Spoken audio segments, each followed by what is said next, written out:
So welcome to the node.js Node API team meeting for August 5th, 2022. We'll follow our standard approach, which is looking at the things we tagged for milestone 11. But before we do that, does anybody have any announcements they'd like to share?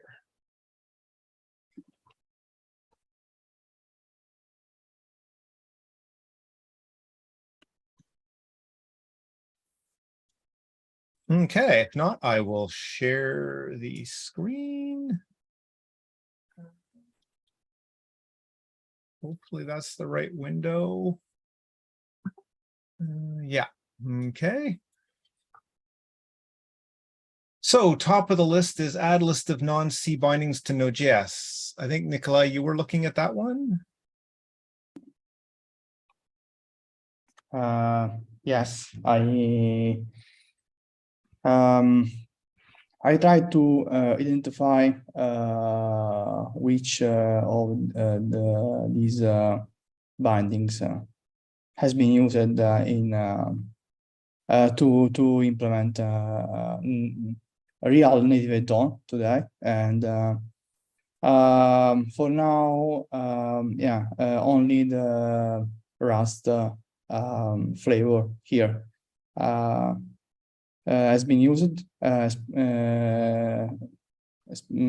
the specific NAPI-RS, NAPI-sys, Neon, and okay, node.js-sys is used in Neon. If I will remember, like a low-level binding, and the rest are only experiment until now. So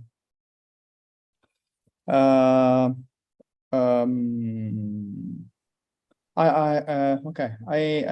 don't know what is the best approach. So I can open a PR and on the node core repo, and maybe list only the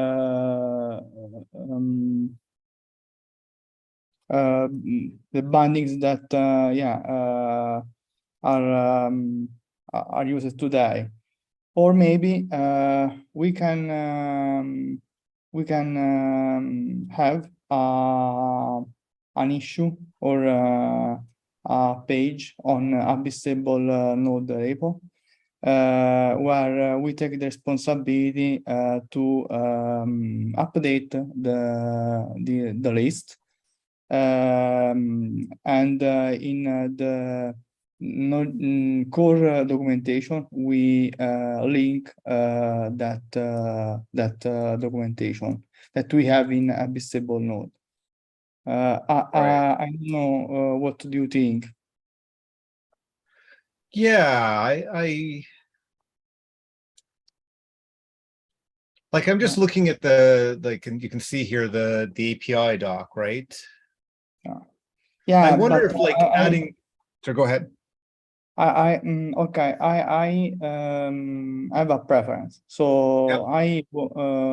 I prefer to have a page or markdown page on, for example, Abyssable node repo, and then update the list.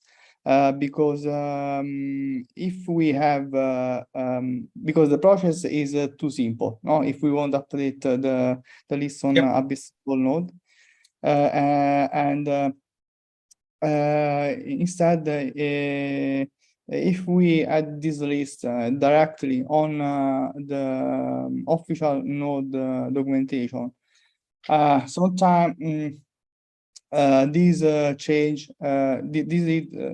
We need to change this list for every node.js version.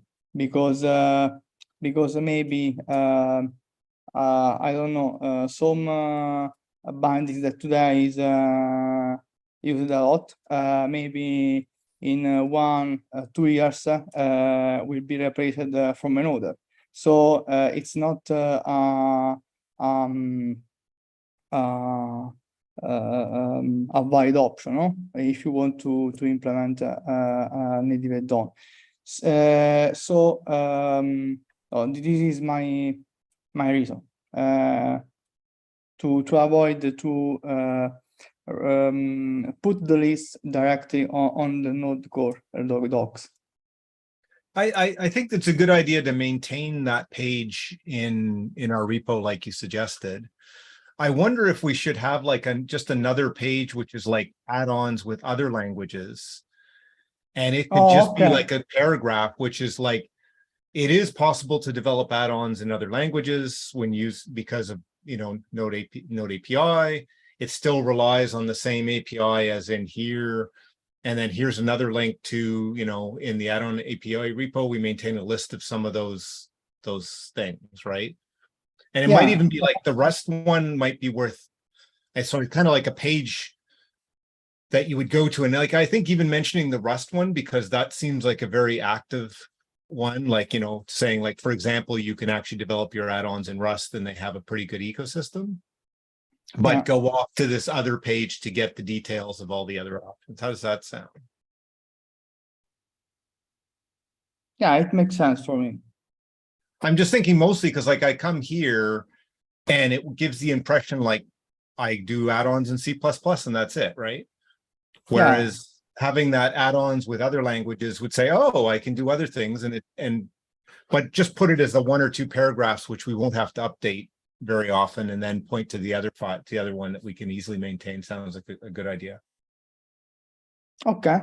Yeah, I'll do that. Okay. Sounds good. Thanks for researching all those, because yeah, I think it's really interesting that you can, and having that be obvious is a good thing. Better coverage for Node API on YouTube. I don't know if anybody has any comments. I know Kevin was going to spend some time, but he's been out for a while. Well, and I think Nick, you were going to take a look at that too. So yeah. You opened an issue about right.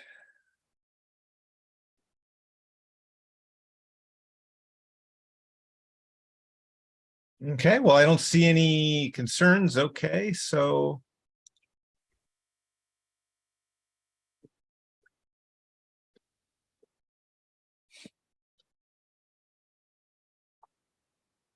okay, so I think basically, you know, nobody's had any concerns, so let's proceed with that approach. Okay. Okay, so I try to produce these videos, and I will share before with all of you, maybe in issues, and then we publish on the social. So I think that this is the right approach. So I think it would be good if like we did one, like do one at a time. That way, like if, you know, we've asked, but if we publish the first one and somebody says, what are you doing? Versus like publishing 10 at the same time, or if you know what I mean. Yeah, okay. Like maybe, so plan to do one, we can publish that one, and then you can plan to do another one and so forth, right? Okay. Okay, that sounds good. So yeah, if you have an issue that says, hey, here's a video covering X, then we can get that published, and then we can do the next one after that. And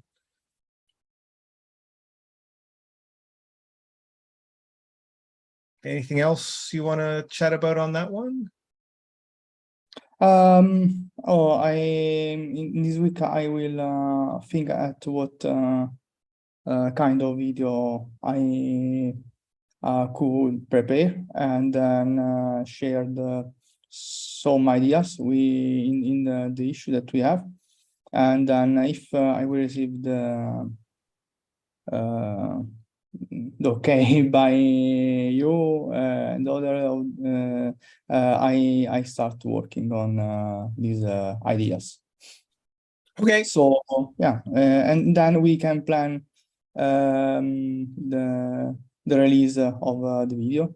So maybe I can produce more than one video, but we can plan to release maybe one a week. I don't know. So like you Yep. suggest. Yeah. Yeah, that'd be great. Okay. Sounds good. Okay. Drive forward towards full coverage. I think Yep. Jack, you were excited. Yeah, go ahead. Yeah, sorry. Yeah, just working on adding some test coverage for type thread-safe functions. I'm just trying to understand the logic for some of the existing test implementations, but should have something concrete by next week. Oh, great. Sounds good. Okay. Stale issues. So let's flip over to these. So I don't see any new ones, but let's take a look at, say, this one.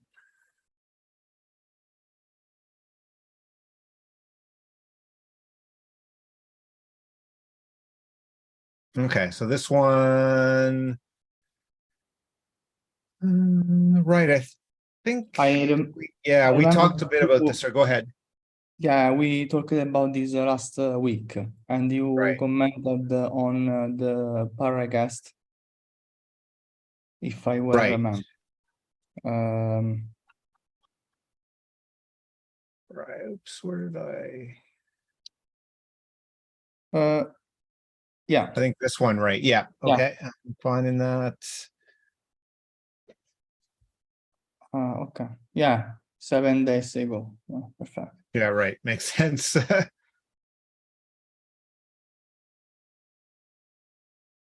Okay, so we've thought about that, but yeah, that's something. We'll see if the commented.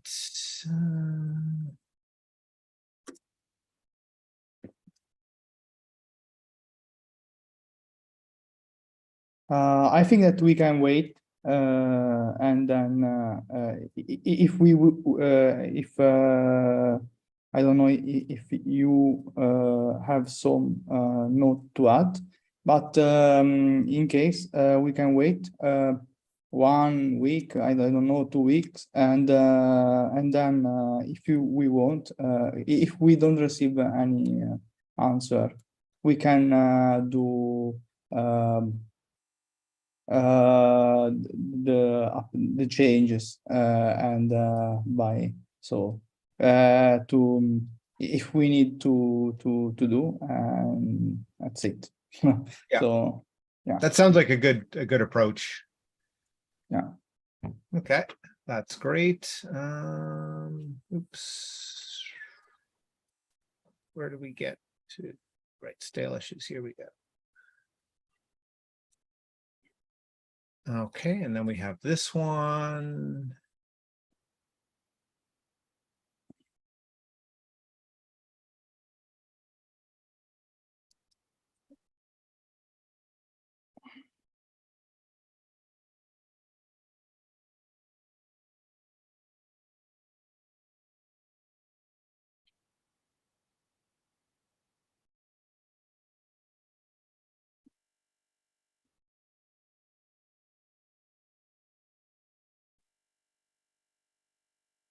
Yeah, I think Kevin still kind of works on it.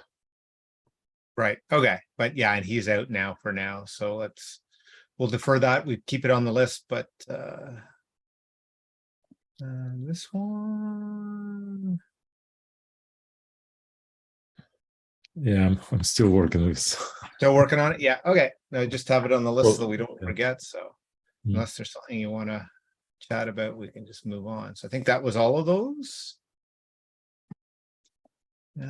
Porting, anything new on the porting front?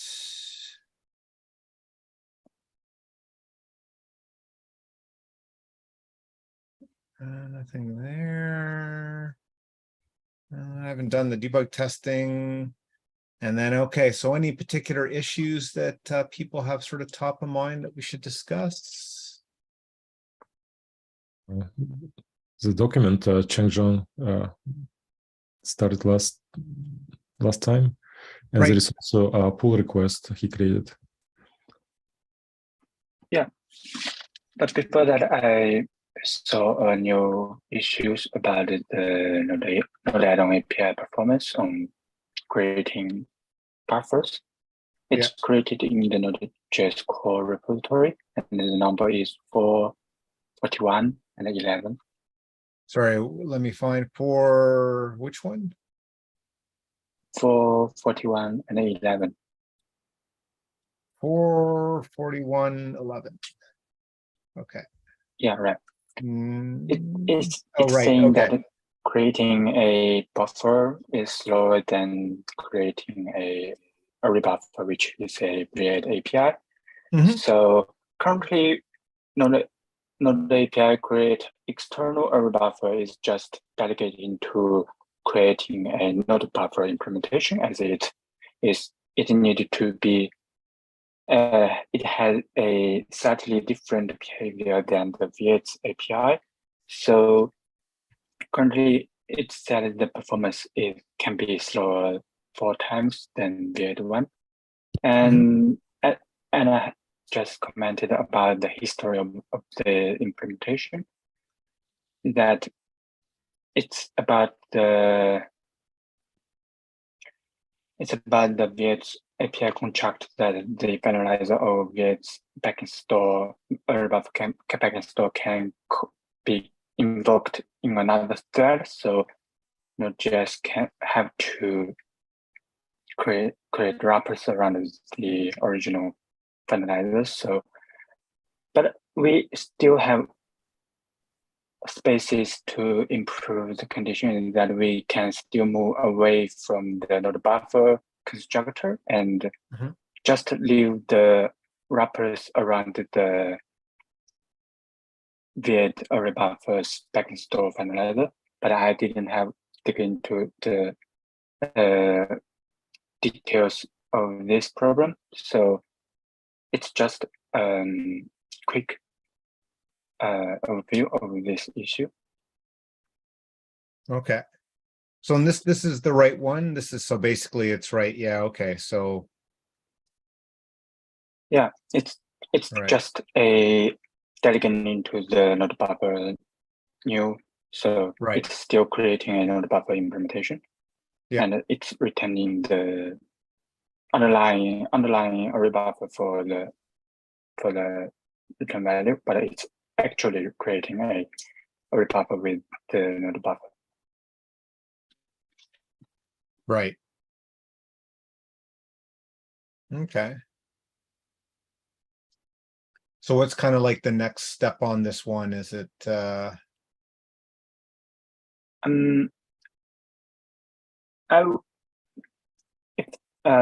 hopefully I will continue to explore the improvements after the finalizers, generalized finalizers on the PR I've just created.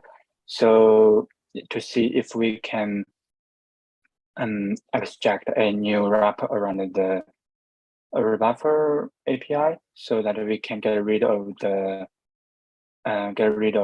creating a new creating a node buffer in the that we create external buffers. Okay, so this is the PR and the right. Okay.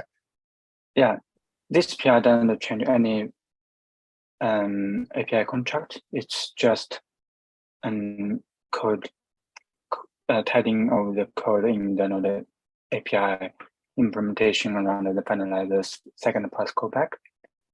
So it's basically make the cancellation of the second pass callback possible, so we can greatly simplify the greatly simplifies the processing around the incancelable second pass callback. Right. So remove the necessity of creating many delegating pointers. Okay. So basically, no tests need to be changed, and all tests has passed. There is a little problem. I will fix it later, but the CI has been passed for all the tests. So Okay. I hope if people have time, can take a look at this. It's, Yep. I believe, hopefully I can, the new information can help people to understand this, the quirks around the finalizer better, since it's way more straightforward, I believe. Right. Okay. It's definitely a lot of code being removed, and it's probably a very good sign. Yeah, it's we used to have many tricks around the second pass callback, since it's not cancelable, and we have to create temporary pointers just for the second pass callback to not crash the process. So that's very tricky, and I've heard the complaints on that part, since it's very hard to understand and hard to maintain. Yeah, we'll just say need the to code. closely make sure like it probably needs a close review just because we've had lots of issues in that area. Yeah.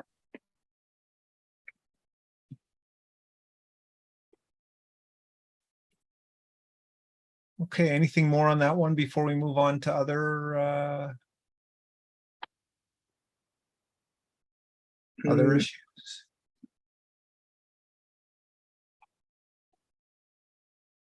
Oh, another point about the finalizers is that in the issues just mentioned, the number 44111, that the reporter also investigate. Yeah, this is Issue, I think, though, right? It's node.js node and issue. You missed the node Yeah. part, yeah. Yeah, right. It's the issues. Issues, right? Okay. Eventually, Yeah. there we go. Yeah. It's the last report. It's the last post. Let's see. Yeah, it's the last post. The point this person made is that NotPRS and Neon completely prevent the user from coding into JavaScript from finalizers. So in that sense, I believe when people are using NotPRS and Neon, these language wrappers, they are not going to coding into JavaScript in the finalizer. So I believe this is one possible alternatives for Vladimir's work around the finalizers, new finalizer types to prevent users from coding to JavaScript, but it has a eager invocation to allow people to get their pointers freed earlier. So that made me to think that the alternative to the current approach is that we can introduce a new flag so that people can still use current API, but their behavior is changed with the flag set. As, like, say, NotPRS and Neon can just set the flag and they don't have to change any code. and their finalizer can be invoked eagerly and in a more timely manner. So they don't have to change any code just to set a flag to the environment. And I thought that this would be more adoptable, more easier to adopt for this language implementations. Also, we can introduce this behavior in the Node add-on API. If people compare the Node add-on API with a, like say, with a build time flag, and we can set the flag as runtime. Just a thought around the Node add-on API. But I believe that if we don't introduce a bunch of new API just for a new finalizer type, I believe it will be helpful for people to adopt the change. Are you talking about introducing this flag for the whole node.js process? I believe the flag can be per add-on basis, since the Node API env Node API environment is per add-on storage currently. So I remember at some point, one of PRs I was trying to introduce this concept of features. Right? I remember like different things which we can set up per add-on. It was not applicable to that case because I was trying to fix effectively bug around get all properties. We didn't have this configurable filter working correctly, but maybe, yeah, it's kind of alternative to use here. Yeah, I believe the flag can be generalized as a feature flag, and it can be applicable here as a flag if the finalizer can be eagerly invoked. Yeah, and that kind of, I guess,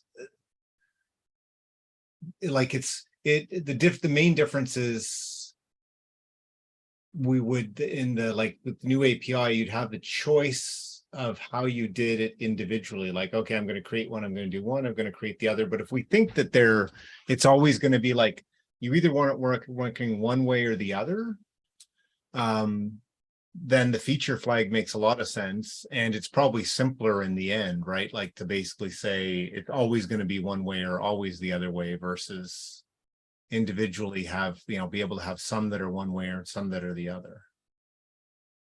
Yeah, I believe it can be simpler since users don't have to distinguish different finalizer types. And I bet like in 99.999%, people really want just to call C++ destructors. Like they don't really want to call JavaScript in the first place. It would be nice if we can somehow like maybe like a newer version of Node API. So say if you have a certain Node API level 9 or 10, we just simply use this non-JavaScript calling finalizers as default.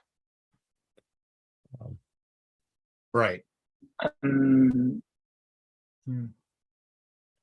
not sure how that would work since Node API version is just a flag to hide some Node API functions. It just doesn't have any effects on how Node API behaves, since that's not the Node core cannot get that version from Node add-on. So currently, I'm not sure how that would work. The way I think it might work, pretty much every time we register a new module, effectively it's a macro, right? And so potentially we can, depending on the version of Node API, we can decide what this macro expands to. So for the new, depending it's older or new, because technically this kind of feature registration should happen during module registration as a part of this macro expansion and stuff. So we can introduce defaults there. the way I would implement it.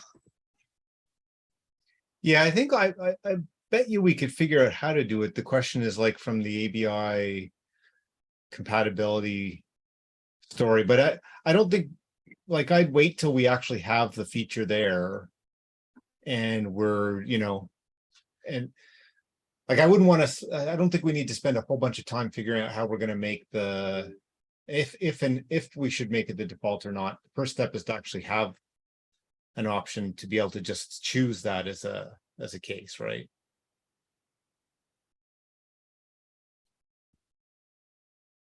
Okay, so yeah, you're right. Like maybe initially, like we just simply say you have to explicitly say that you want to have different behavior for finalizers.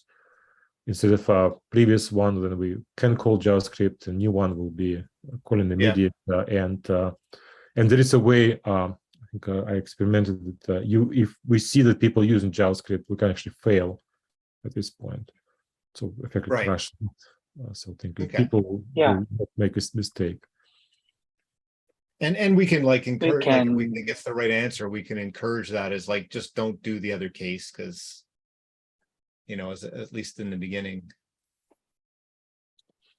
Yeah. Another advantage of the new finalizer type is that it can be more performant. So people like performance. So that's another advantage of the new finalizer type.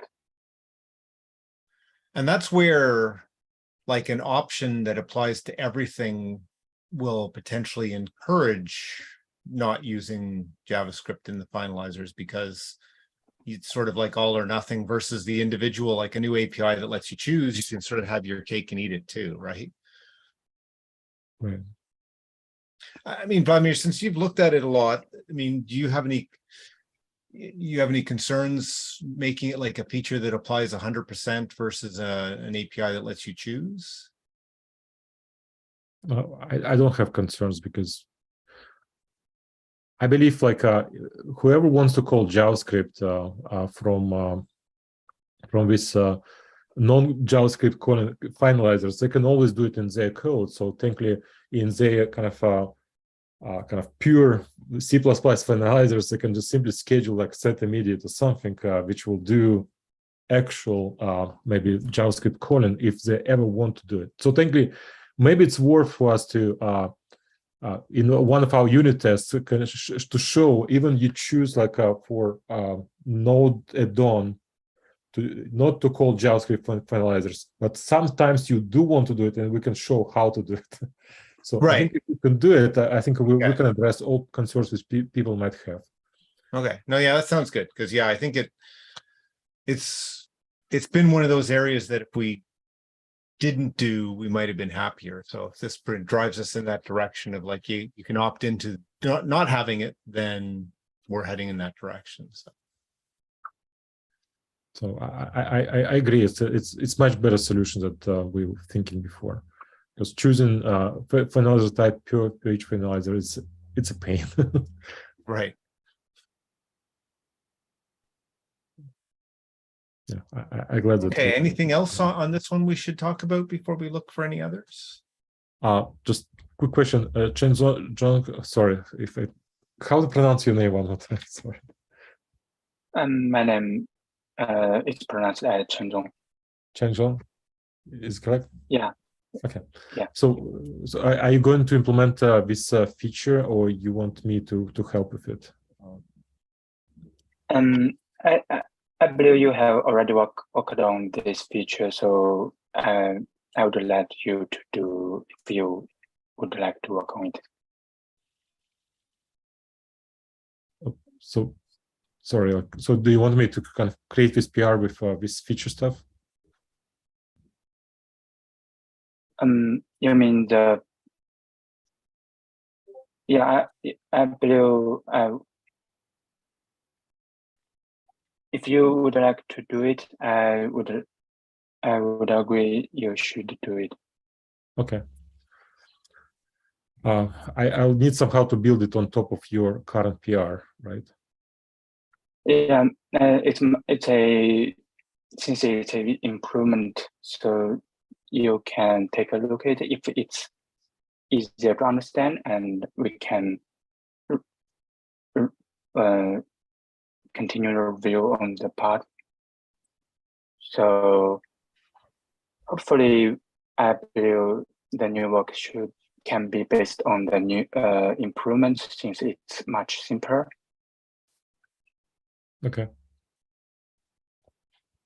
Yeah, let me kind of resurrect this feature stuff, and I'll create this draft PR, and yeah, that would be great.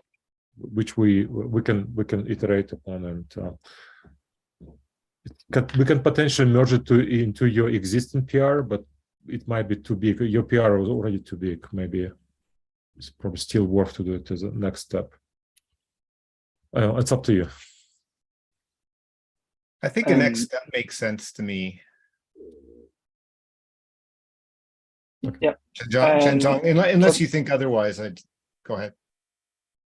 No, I just saying that this is just a single point of this PR, and we have another next step for this PR is to move away the NumPy create external buffer from node buffer. So that's another part of the job, and I believe that can be deferred until Vladimir's work on the new finalizer types has landed. Okay, I'll work on it kind of this coming week. Hopefully, we'll get it. We can discuss it like next meeting. Yeah, that will be very great. Thank you. Okay, I'm just gonna now see if there's any other issues here that are tagged. So let's just go issues or PRs.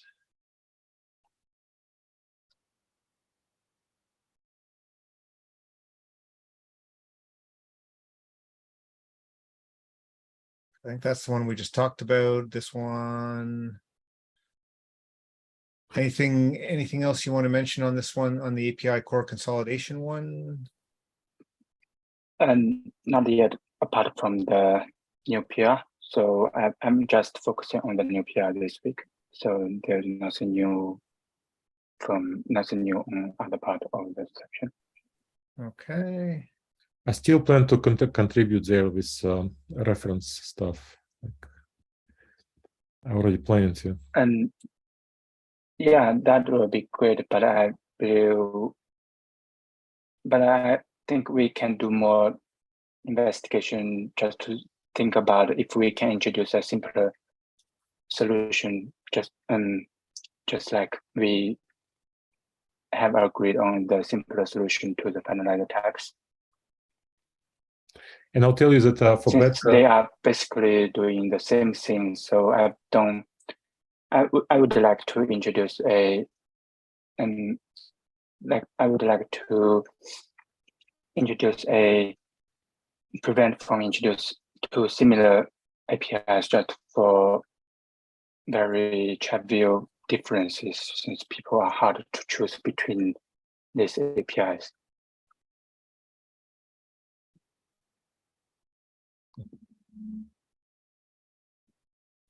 Okay. But I believe it will be great if you can continue to work on it. Okay. Thanks. Okay, looking at this issue, add API to check safety of calling JS.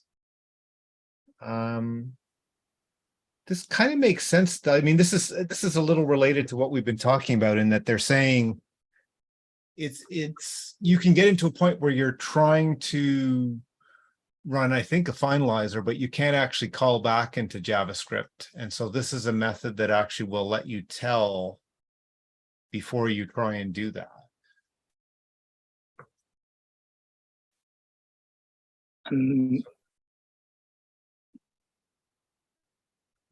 It can be useful, but I'm thinking if it return false, what else users can do for that part, for that. Since if it's false, the best users can do is maybe just crash, or they have to go back to another solution.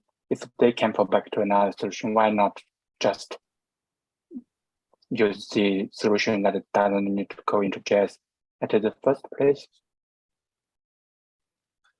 I think it may be that, like,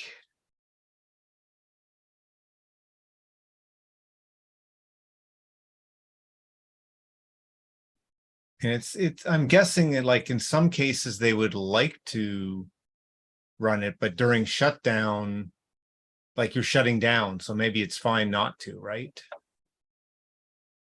But they can't tell which case they're in. And so codebacks in the shutdown are mainly about the finalizers.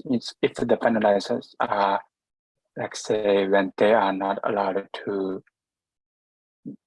when they are using the new finalizer types, for example, they are not allowed to go into JavaScript, then they should not to call into JavaScript in the finalizer at all conditions, right?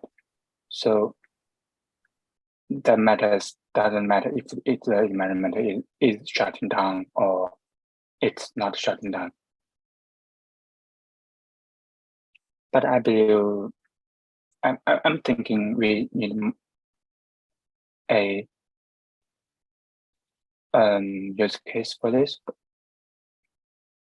It will be great to have a use case for this. So maybe if we ask, can you expand a little bit more on the case where you're running into this? Yeah.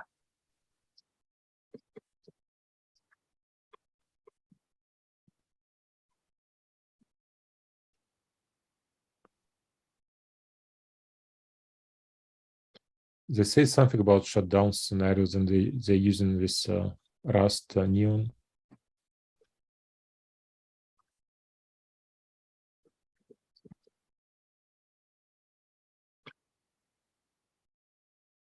So how does that sound as a? Can you give us a bit more info? I believe that would be great. So, like, say, how do they handle the false value?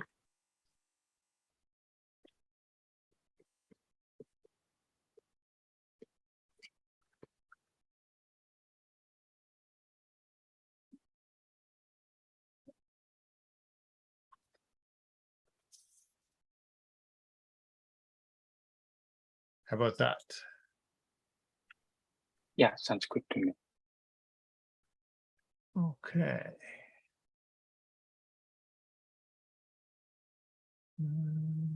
Right. Is this? No. Okay, I must be sorry. I'm going to go back to here. Oh, there we go. Okay, so this was the.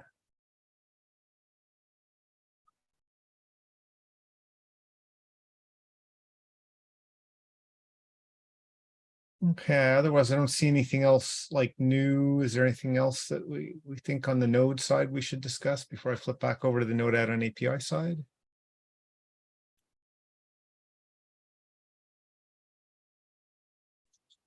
If not, let me flip back over here.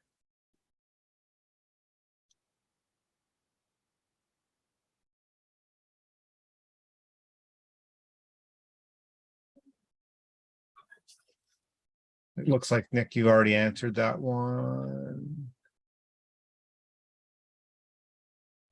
Yeah, and even Kevin, and he added the example on his own Right. example. Yeah. Okay. So should I ask if there's any other questions or? yeah. So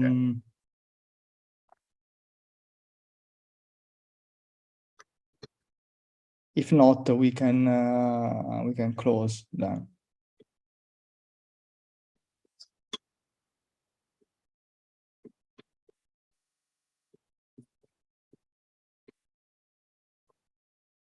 Okay.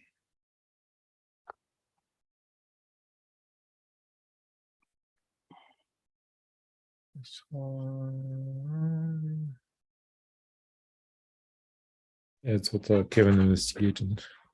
Right. Okay. So I know Kevin's off, but he's got that one.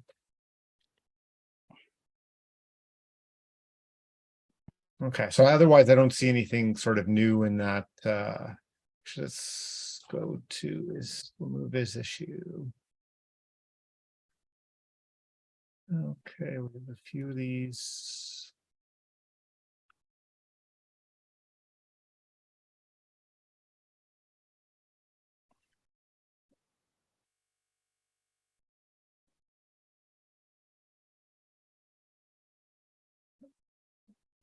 These are all fairly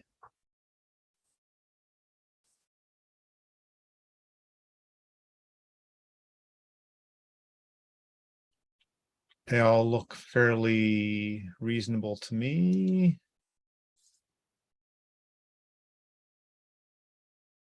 I think I will just look at if other people want to take a look too and add their views.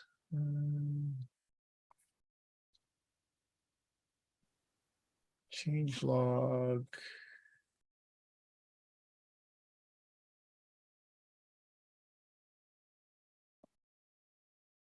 This one I think has a bunch of suggestions still. So Yeah.